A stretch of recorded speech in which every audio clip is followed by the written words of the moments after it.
നമസ്കാരം. ലോകം ഉറ്റുനോക്കുന്ന ഏറ്റവും പുതിയ ഒരു വാർത്തയിലേക്കാണ് ഇന്ന് നമ്മൾ വിരൽ ചൂണ്ടുന്നത്. അമേരിക്കൻ പ്രസിഡന്റ് ഡൊണാൾഡ് ട്രംപിന്റെ ഏറ്റവും പുതിയ ഒരു സോഷ്യൽ മീഡിയ പോസ്റ്റ് ഇപ്പോൾ ലോകരാജ്യങ്ങൾക്കിടയിൽ വലിയ ചർച്ചയായിരിക്കുകയാണ്. ഇറാനിലെ തങ്ങളുടെ സൈനിക നടപടികൾ അവസാനിപ്പിക്കാൻ അമേരിക്ക തയ്യാറാണെന്നും എന്നാൽ അതിന് ഇറാൻ വഴങ്ങുന്നില്ലെങ്കിൽ ഇറാനെ ഒരു ചാരക്കൂമ്പാരമാക്കുമെന്നുമാണ് ട്രംപിന്റെ ഭീഷണി. വെറുമൊരു വാക്കല്ല ഇത്. ഇതിന് പിന്നിൽ വലിയൊരു സൈനിക നീക്കം തന്നെ ഒളിഞ്ഞിരിപ്പുണ്ട്. എന്താണ് ഇറാനിൽ ഇപ്പോൾ സംഭവിക്കുന്നത്? ട്രംപിന്റെ ഈ പോസ്റ്റിന് പിന്നിലെ ലക്ഷ്യമെന്താണ്? നമുക്ക് പരിശോധിക്കാം.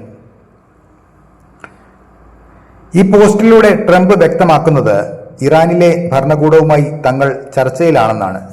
ഇതിനെ മോർ റീസണബിൾ റജീം അഥവാ കൂടുതൽ വിവേകമുള്ള ഒരു ഭരണകൂടം എന്നാണ് ട്രംപ് വിശേഷിപ്പിക്കുന്നത്. അതായത് പുതിയൊരു ഒത്തുതീർപ്പിന് അമേരിക്ക ശ്രമിക്കുന്നു എന്ന് ഇതിൽ നിന്ന് വ്യക്തം. എന്നാൽ ഈ ചർച്ചകൾ പരാജയപ്പെട്ടാൽ എന്ത് സംഭവിക്കും? അവിടെയാണ് ട്രംപ് തന്റെ ഭീഷണിയുടെ സ്വരം ഉയർത്തുന്നത്.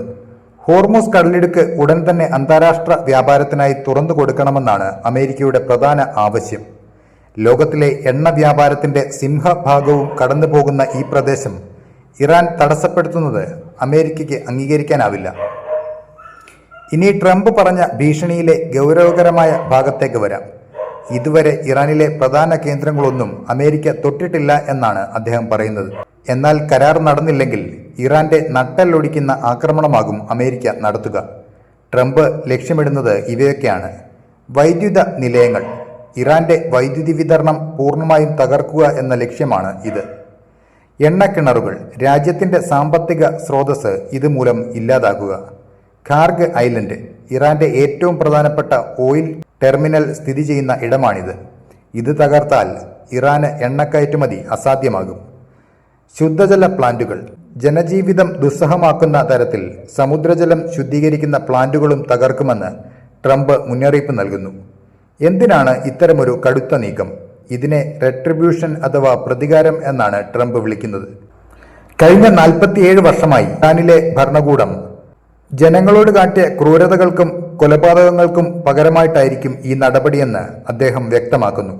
അതായത് ഒരു സൈനിക പിന്മാറ്റത്തിന് മുൻപ് ഇറാന്റെ സൈനിക സാമ്പത്തിക ശേഷി പൂർണ്ണമായും തകർക്കുക എന്ന തന്ത്രമാണ് അമേരിക്ക പയറ്റുന്നത്. പശ്ചിമേഷ്യൻ രാഷ്ട്രീയം പുതിയൊരു വഴിത്തിരിവിലാണെന്ന് ഉറപ്പാണ്. ട്രംപിന്റെ ഈ ഭീഷണി വെറും വാക്കുകളിൽ ഒതുങ്ങുമോ അതോ മറ്റൊരു വലിയ യുദ്ധത്തിലേക്ക് ലോകത്തെ നയിക്കുമോ എന്ന് വരും ദിവസങ്ങളിൽ നമുക്കറിയാം. നിങ്ങളുടെ അഭിപ്രായങ്ങൾ താഴെ കമന്റ് ചെയ്യുക. അപ്പോൾ മറ്റൊരു വാർത്തയുമായി വീണ്ടും കാണാം. നന്ദി.